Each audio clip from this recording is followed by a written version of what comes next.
हुड्डा की राजदान जी की हुड्डा की राजदान जी की। इंडिया गठबंधन के प्रत्याशी राव दान सिंह को मिल रहा है भारी समर्थन।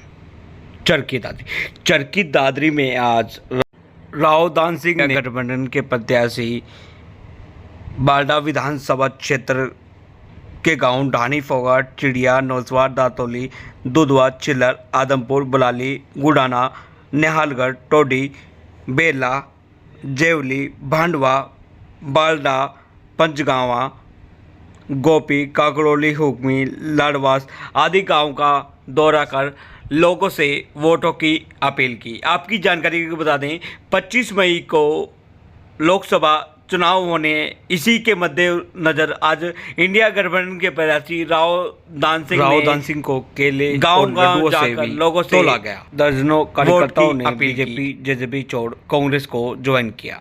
चलिए आपको सुनाते हैं राव दान सिंह ने अपने संबोधन में क्या कुछ कहा, जरा आप उनकी भी जुबानी सुने। सभा में उपस्थित आदरणीय चौधरी रणसिंह मान साहब, हमारे वर्तमान विधायक भाई सोमवीर जी सांगवान साहब, हमारे युवा साथी भाई अंदरुज जी, हमारे बड़े भाई कर्नल रघुवीर सिंह जी चिल्लर साहब, हमारे बड़े भाई भाई नरपेंद्र जी मांडी, साथ में आए हुए भाई भोली, देवेंद्र भाई आर्य, हमारे साथी भाई वकील साहब, हमारे लीला भाई जोरावर सिंह जी, आनंद अमन जी डालावास, प्रीतम जी चेयरमैन, भाई ओम प्रकाश जी डॉक्टर साहब, हमारे भाई डॉक्टर ढिल्लो जी और भाई विजय मंदोला जी, भाई रब्बू जी, भाई सतेंद्र जी रतौली और सारे सरस्वती से सारे भाइयों ने तो एक बात कही है कि भाई ऐसा इंतजार मेरे ख्याल से 4 घंटे तक कहीं देखने के लिए मिलता होगा। तो पहले तो ग्राम बस्तिका में 4 घंटे जो इंतजार रहा उसके लिए आपको परेशानी हुई, आपको पसीना बहाना पड़ा, उसके लिए मैं क्षमा चाहता हूं। लेकिन साथ ही एक निवेदन भी करता हूं कि आपके इस पसीने का आने वाली 4 जून को जब परिणाम आएगा उसके अंदर स्पष्ट रंग नजर आएगा, ये मैं आपसे कहना चाहता हूं।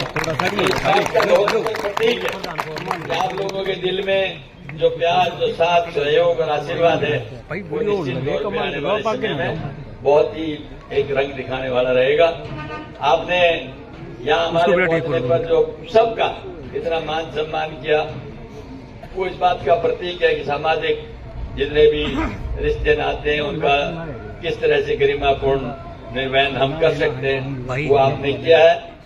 आज हम निवेदन करने के लिए आए हैं आपसे कि आने वाली 25 तारीख भारतीय लोकसभा का चुनाव होने जा रहा है और इन चुनाव में हम सब आपसे अपील करने के लिए आए हैं, क्योंकि आपको यहाँ से उम्मीदवार बनने का सौभाग्य प्राप्त हुआ है। और मैं तकरीबन पिछले 20 दिन से जब से चुनावी प्रचार चला है, सारे भाई इसी तरह से एक आगे बढ़ करके पूरे उत्साह के साथ काम कर रहे हैं। मैं दिल की गहराई से आप सबका भी, उनका भी धन्यवाद करता हूं कि बढ़ते हुए जोश और बढ़ते हुए माहौल को देखते हुए लगता है निश्चित तौर पे हरियाणा में और हिंदुस्तान में कांग्रेस की सरकारें बनने जा रही है। राजनीति के अंदर ये जनता है जहां से माहौल का पता लगता है। ये जनता है जिसकी अदालत से फैसले किए जाते हैं।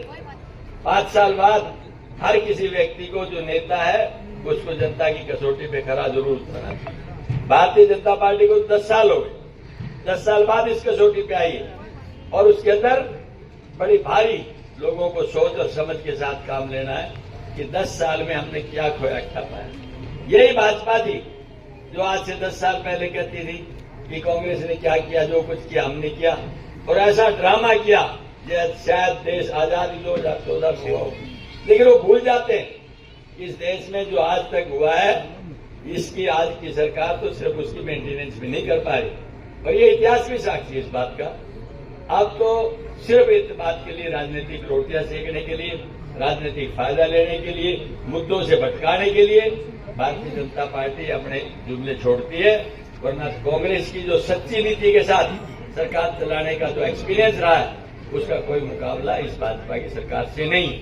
आज हर वर्ग पीड़ित है, चाहे किसान हो, जवान हो, मजदूर हो, स्टूडेंट हो, हमारी बहन हो, चाहे नौजवान साथियों, हर किसी आदमी को ये लग रहा है कि आखिर हुआ क्या। मैं कल बाजार के अंदर एक दुकान वाले भाई से पूछ रहा था, मैंने कहा जी आपका बिजनेस कैसा चल रहा है? कहता जी बिजनेस नाम की तो चीज ही नहीं है, सारे दिन बैठ के गर्म हवा खा के शाम को घर चले जाते हैं। मैंने कहा ऐसा क्यों? वो कहते हैं लोगों की परचेजिंग पावर बिल्कुल रही नहीं। क्यों नहीं रही? कि भाजपा की नीतियां ऐसी हैं कि इन्होंने किसी को भी पार करने का काम नहीं किया। आज हमारी परिस्थितियां सिर्फ इसलिए है कि महंगाई आसमान को छू रही है, आम आदमी की पॉकेट अलाउ नहीं करती। जब पॉकेट में पैसा नहीं है तो मार्केटिंग कैसी? इससे अंदाजा लगा सकते हो कि हर व्यक्ति की क्या परिस्थिति है। राज किसान को कहते रहे कि हम आपकी आमदनी डबल कर देंगे, लेकिन हुआ क्या? आमदनी डबल तो नहीं हुई। हर चीज में लागत डबल होगी, चाहे डीजल है चाहे खाद है। खाद में तो इन्होंने ये किया 50 किलो का कट्टा होता था, अब कट्टे का भाव तो बढ़ा दिया लेकिन वजन 5 किलो कम कर दिया।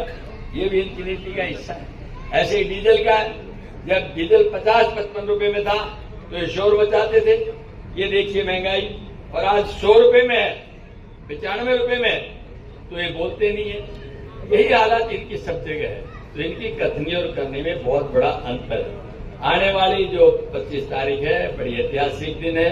वोट आपने पहले भी डाले हैं, लेकिन ऐसा वोट डालने का मौका नहीं मिलेगा आपको, क्योंकि इस वोट से बहुत कुछ डिसाइड हो रहा है। इधर आप बटन दबाएंगे, उधर 2 वस्तुएं निकल के आएंगी। एक तो वो जो इस सत्ता का परिवर्तन करके वापस पुराने दिनों के अच्छे दिनों की शुरुआत के लिए कांग्रेस पार्टी और इंडिया ब्लॉक आएगा। दूसरा वो, अगर दुर्भाग्य से हमसे चूक हुई तो जहां प्रजातंत्र में आज चुनाव का जिक्र कर रहे हैं, शायद हो सकता है दोबारा चुनने के लिए आपको जगह भी न मिले। नहीं कोई व्यक्ति चुनाव के लिए जाएगा, नहीं चुनाव कर पाएगा, और आने वाले समय में क्या होगा उसका सिर्फ भविष्य ज्ञान बताएगा। आपसे मेरा निवेदन है, इसको सीरियसली लेना, क्योंकि भाजपा ने कुछ नहीं दिया चाहे परेशानी के हर चीज में, चाहे प्रदेश में हो चाहे देश में।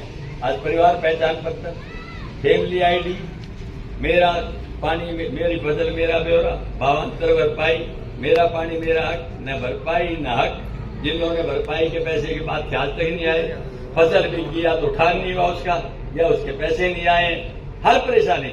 और भाई ये फैमिली आईडी तो ऐसी चीज है जो घर का एक आदमी चक्कर काटता रहता है। तो भाई एक विश्वास दिलाते हैं, सत्ता आपके परिवर्तन होगा।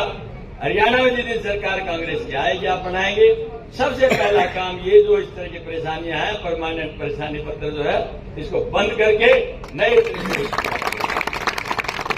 और भाई ये तो 31 क्या उनसे मुड़ देवे, लेकिन हम एक बात कहते हैं कि कांग्रेस का राज आ जाएगा तो आपको तो भूपेंद्र सिंह हुड्डा पहले डिक्लेयर कर चुके हैं, 6000 रुपये एक बुजुर्ग को दिया करेंगे, अब 500 रुपये में इन बहनों को सिलेंडर दिया करेंगे, अब 300 यूनिट बिजली की फ्री मिलेंगी आपको।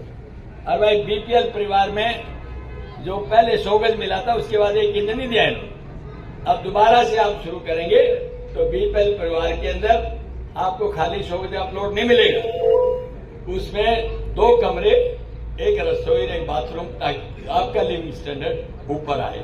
ये करने का पिछला काम एमएसपी देने की गारंटी कांग्रेस की रही। ये नौजवान भाई खुद को ही समझते थे कि गरिमापूर्ण जॉब है, अगर देश के काम भी आ जाएगा शहीद कहलाएगा, बच्चे भी शहीद के बच्चे कहलाएंगे। तो भाई ये तय किया गया है।